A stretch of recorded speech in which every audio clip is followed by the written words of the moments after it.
I played a good guy, and I also played a bad guy. Okay. Yes. What did you do as a good guy? I prefer good guys to bad guys.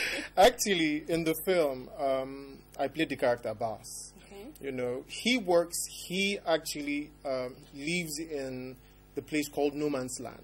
No Man's Land is where you saw the woman that does the akara, you know, had the guns and all that. Yeah. So, but at a point, he was actually playing the bad guy when he was dealing on drugs and everything.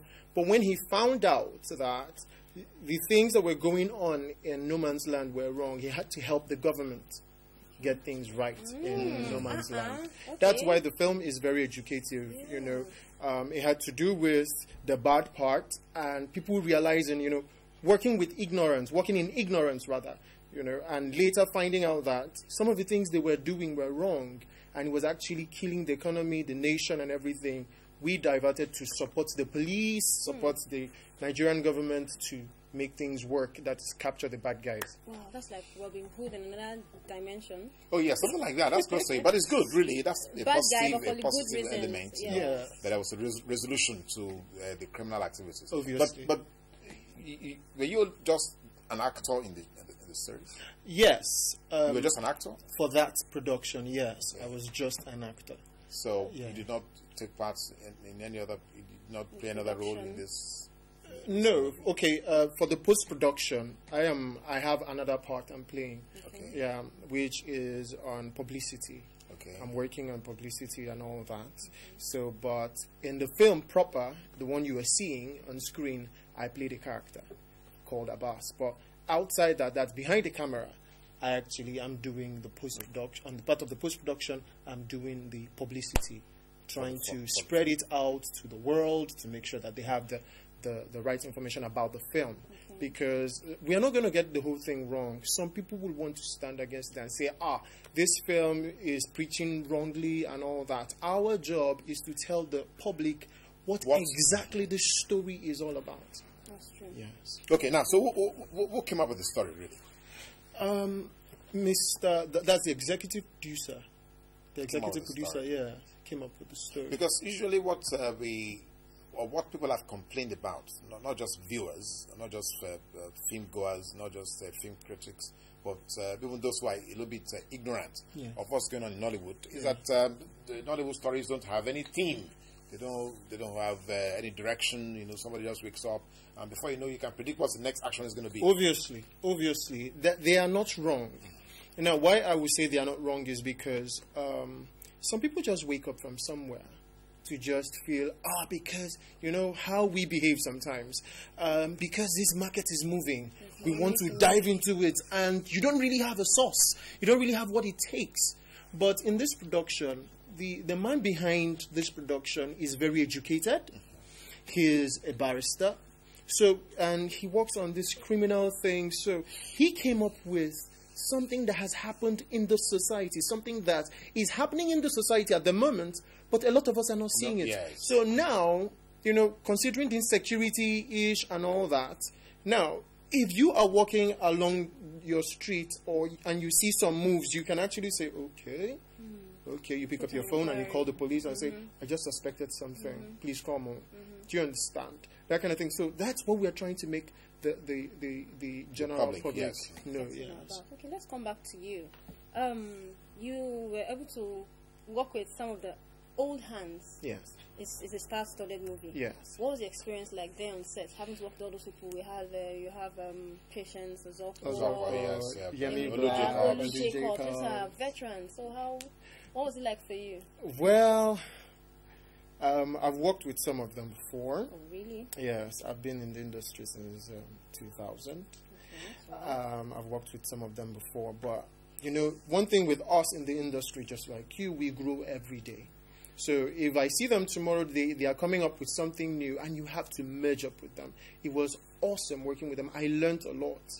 You know, I really, really learned a lot. It was nice. It's something I want to do again and again and again, and I'm still doing. Okay, now, but how did this story touch you personally?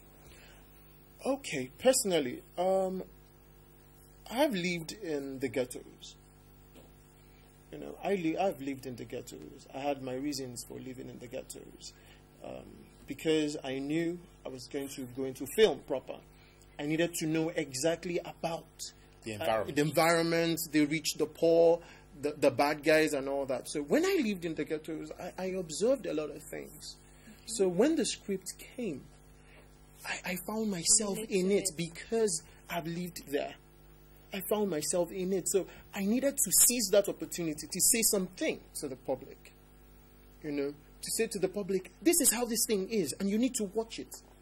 You know, and you don't have to remain like this. Yes, you were born in there. Yes. You know, but that is not who you are.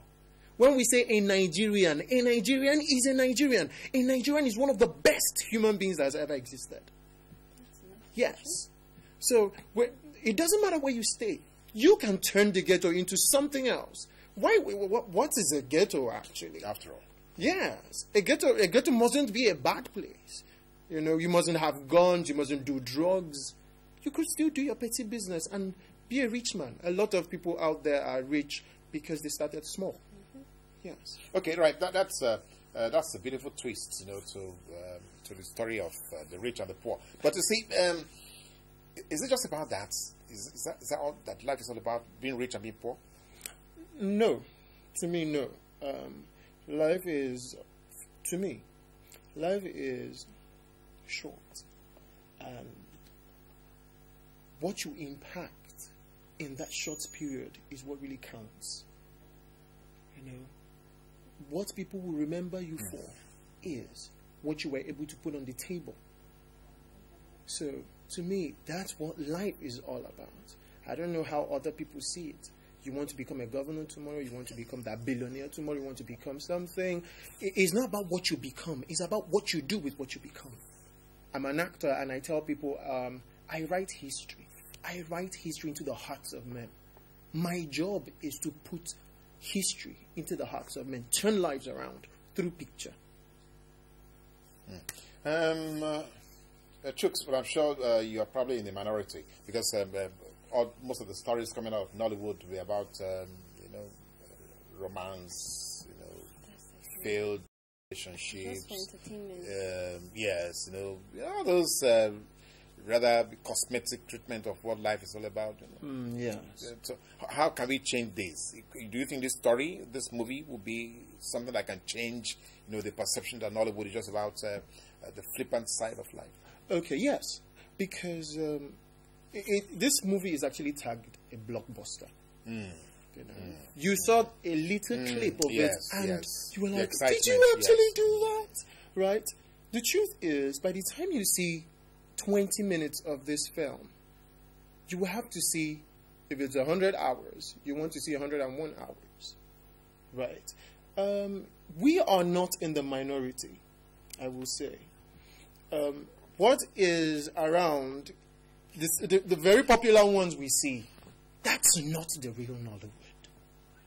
That's not the real film. That's not what we do. That's not who we are. We are coming up now. I tag it to the new Nollywood. NU Nollywood. This NU Nollywood is going to change things and is going to take the lead. Yes. Okay, well, I don't know what's going to happen to Uche. She wanted to go and do a dance to find Mr. Right. She probably may have to now look at Nollywood to find the new life. I only need to watch I can be your right. Okay? I could Excuse be. me, right here by my side. They are already trying to do Mr. Right and Mrs. Right. No, I didn't expect to come that easy. I'm willing to dance, work for it, and then get spotted while dancing. So I